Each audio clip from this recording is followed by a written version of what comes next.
사랑의 주님, 사모하는 마음으로 말씀과 기도로 하루를 시작하게 하심 감사합니다. 한 주간 말씀 붙잡고 기도할 때에 주님과의 첫사랑을 회복하게 하시고 주님과 사랑으로 동행하는 기쁨을 누리게 하옵소서. 이 시간 말씀을 깨닫는 지혜와 은혜 주시어 오늘도 말씀에 순종함으로 하나님을 경험하는 삶을 살게 하옵소서. 거룩하신 예수님의 이름으로 기도드립니다. 아멘. 하나님 말씀 마태복음 14장 13절에서 21절 말씀입니다. 마태복음 14장 13절에서 21절 말씀입니다.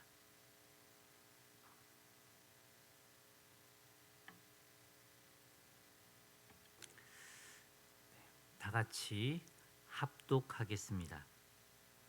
예수께서 들으시고 배를 타고 떠나사 따로 빈들에 가시니 무리가 듣고 여러 고을로부터 걸어서 따라간지라. 예수께서 나오사 큰 무리를 보시고 불쌍히 여기사 그 중에 있는 병자를 고쳐 주시니라. 저녁이 되매 제자들이 나와 이르되 이곳은 빈들이요 때도 이미 저물었으니 무리를 보내어 마을에 들어가 먹을 것을 사 먹게 하소서. 예수께서 이르시되 갈 것 없다. 너희가 먹을 것을 주라. 제자들이 이르되 여기 우리에게 있는 것은 떡 5개와 물고기 2마리 뿐이니이다.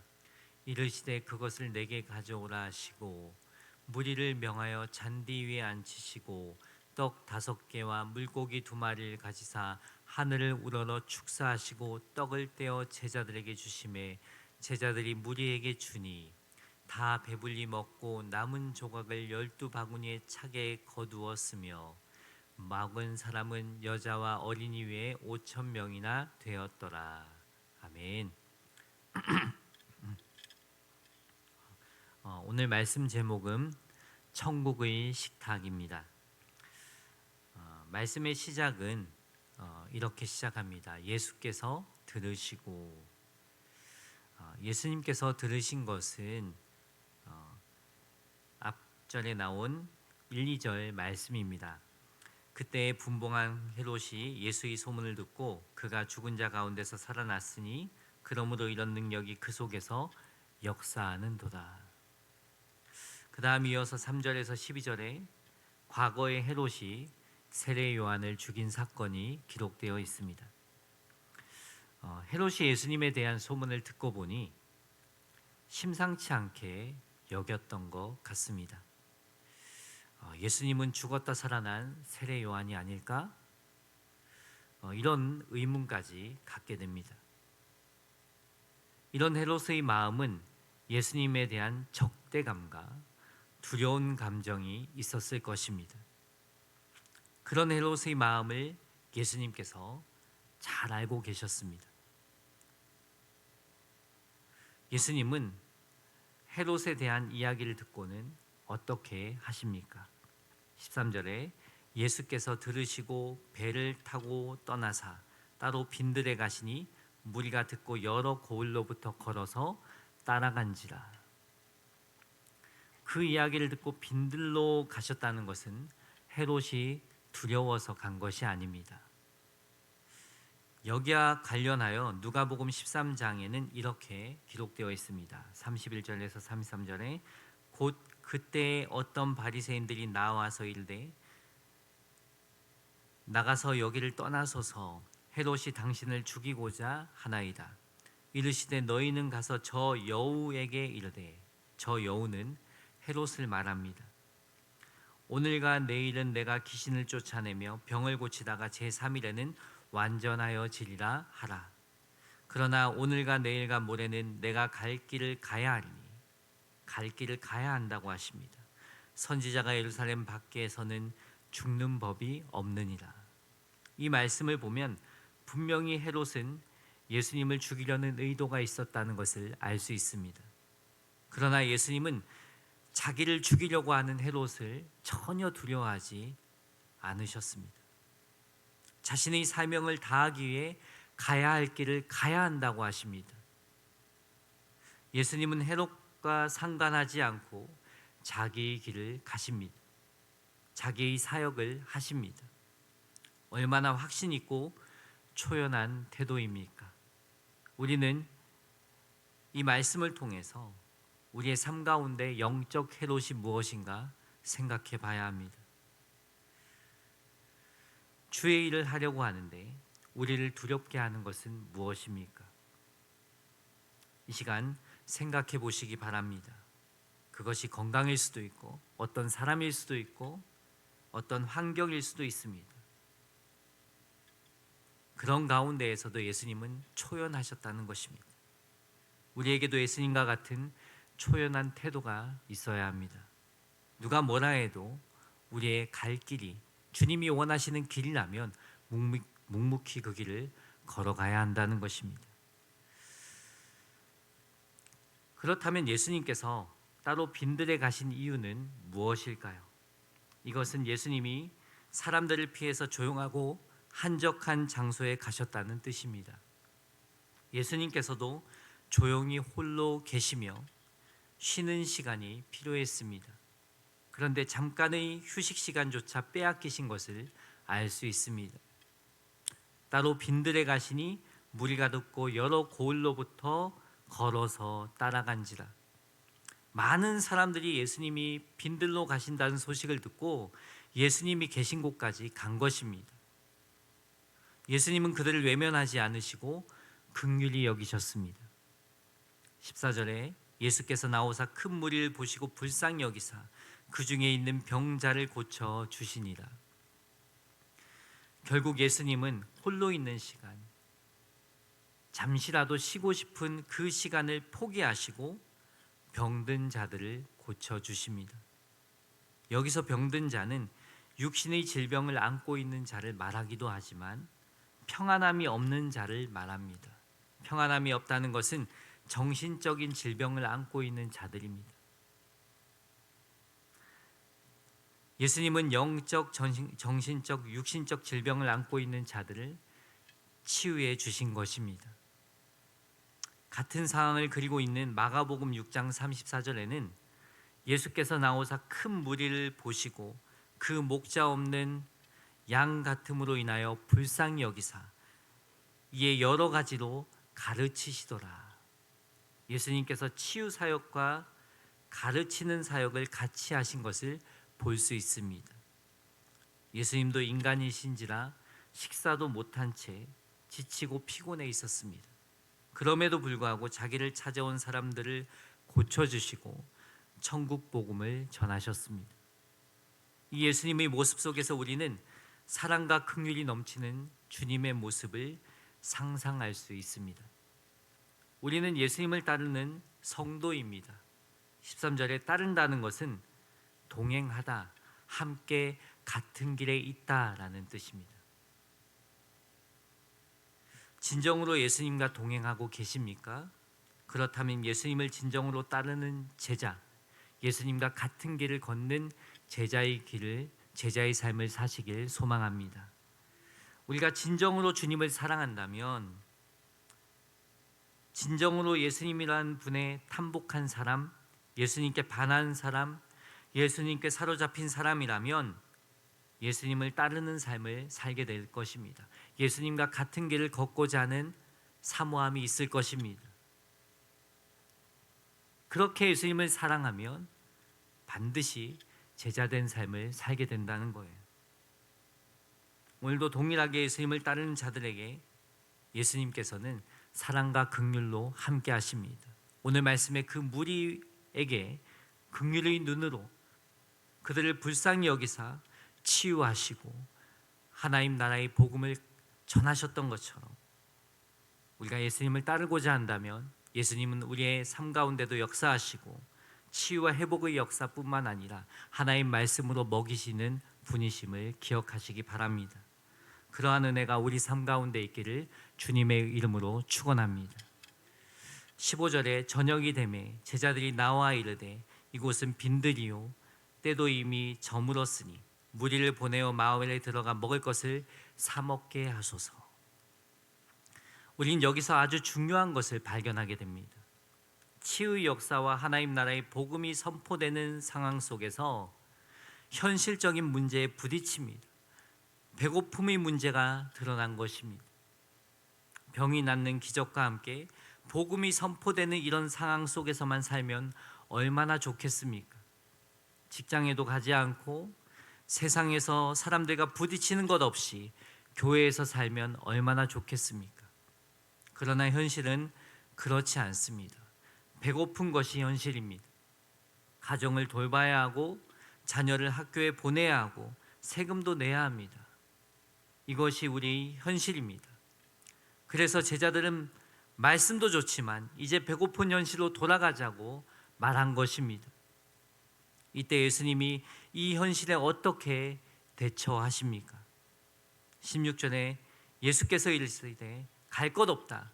너희가 먹을 것을 주라. 이 얼마나 황당한 말씀입니까? 인간의 이성으로는 받아들이기 어렵습니다. 이에 제자들은 합리적인 말을 했던 거죠. 흩어져 각자 알아서 사 먹게 할까요? 그러나 예수님은 갈 것 없다. 너희가 먹을 것을 주라 하십니다. 여기서 우리는 예수님이 무엇을 의도하셨는가를 발견해야 합니다. 두 가지 의도가 있습니다. 먼저는 예수님 자신이 생명의 떡이 되심을 보여주려는 의도입니다. 18절 말씀을 보면 가지사 축사하시고 떼어 주심에 라는 말씀은 잔치를 베푸는 주인이 하는 행동입니다. 이런 행동이 오병이어 칠병이어 최후의 만찬 본문에 등장합니다. 즉 오병이어는 생명의 양식이신 예수님이 우리의 영적인 살과 피가 되심을 보여준 사건입니다. 그래서 매 성경 제목이 천국의 식탁입니다. 이 사순절 기간에 말씀과 기도로 생명의 양식 되신 예수님으로 참된 만족, 참된 기쁨을 경험하시길 소망합니다. 그 다음 의도는 교회가 세상 사람들에게 영적인 것도 공급하지만 육적인 문제까지도 대답해 주어야 한다는 말씀입니다. 교회는 영적인 것만이 아니라 먹는 문제에도 관심이 있어야 합니다. 이러한 해답은 인간적인 시각에서 볼 때에는 불가능한 일이지만 예수님은 그렇게 하라고 명하십니다. 그러나 제자들은 배고픈 문제를 인간적인 시각에서 보았습니다. 인간적인 계산으로 해결하려고 하였습니다. 그래서 마을로 들어가서 먹을 것을 사 먹게 하라고 했던 것입니다. 합리적인 시각, 경험적인 시각, 상식적인 시각에서 본 것입니다. 그러기에 계산이 안 나오는 거예요. 해답이 없는 거예요. 인간적인 능력으로는 그들을 다 먹일 수 없다고 생각한 거죠. 그러나 예수님은 하나님의 시각에서 이 문제를 보셨습니다.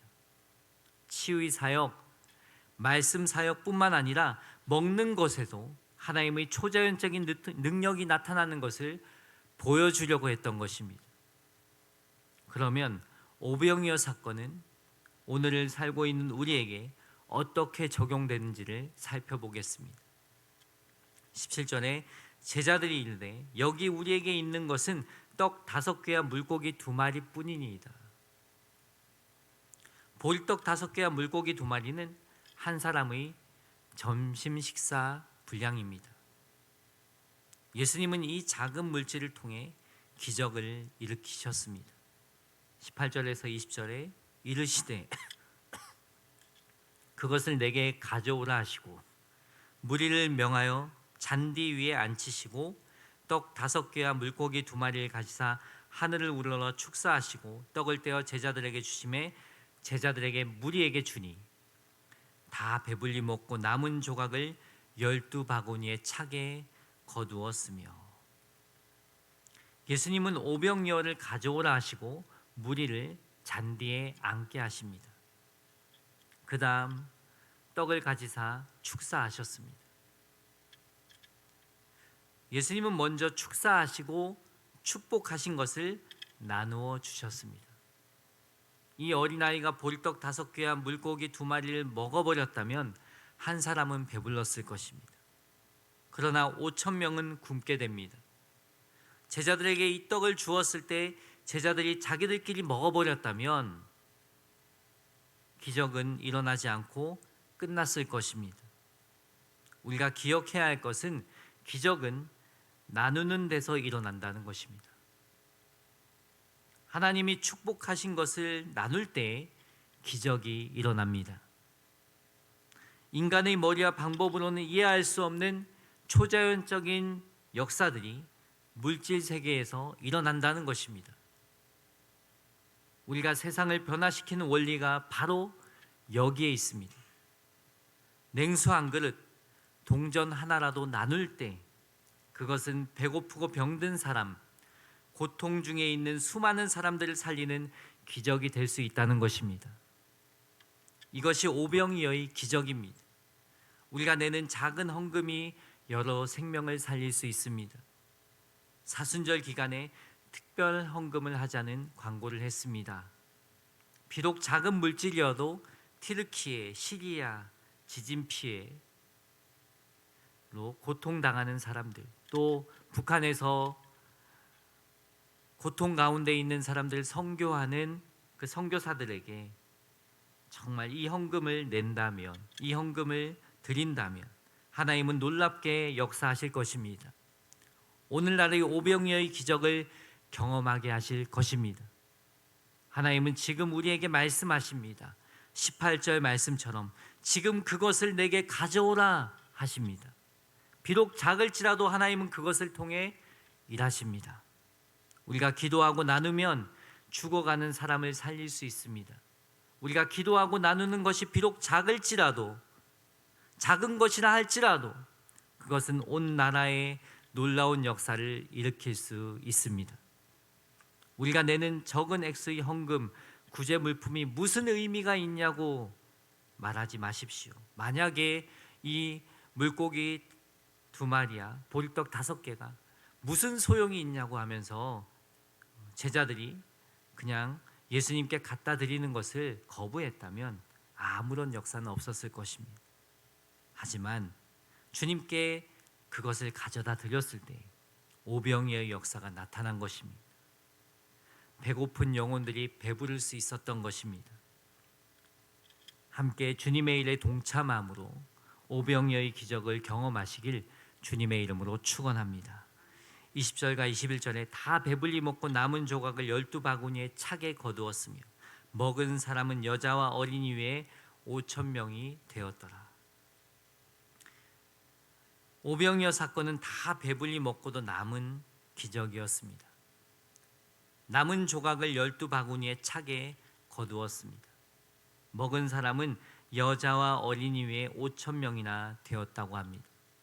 실제로는 인원을 다 합한다면 10,000명, 20,000명 정도 되었다고 추측해 볼 수 있습니다.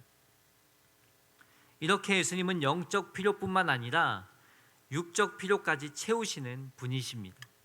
풍족한 은혜를 주시는 분이십니다. 그런데 여기에는 작은 순종이 필요하다는 거예요. 오늘을 살아가는 우리에게도 동일하게 말씀하십니다.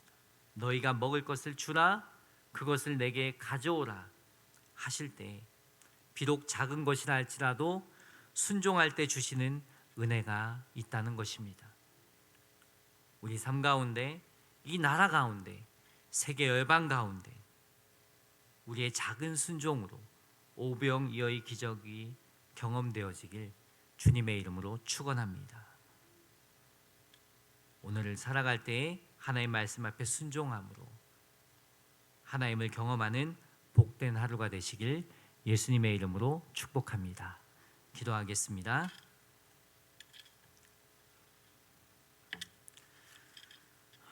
은혜와 진리로 충만하신 주님, 이 새벽 말씀으로 도전하여 주시고 순종할 수 있는 힘 주시니 감사합니다. 사순절 기간에 예수님을 따르는 제자의 삶을 살게 하시고 생명의 떡이신 예수님으로 참된 만족과 기쁨을 누리게 하옵소서. 예수님만이 우리의 참 소망 되심을 고백합니다. 작은 순종으로 아파하는 이웃들, 튀르키예 시리아의 피난민들의 눈물을 닦아주시고 하나님의 오병이어를 경험하는 은혜가 있게 하옵소서. 귀한 예물 드린 손길이 있습니다. 주님의 뜻이 가정과 삶 가운데 이루어지게 하시고 주님을 영화롭게 하는 복된 삶을 살아가게 하옵소서. 거룩하신 예수님의 이름으로 기도드립니다. 아멘.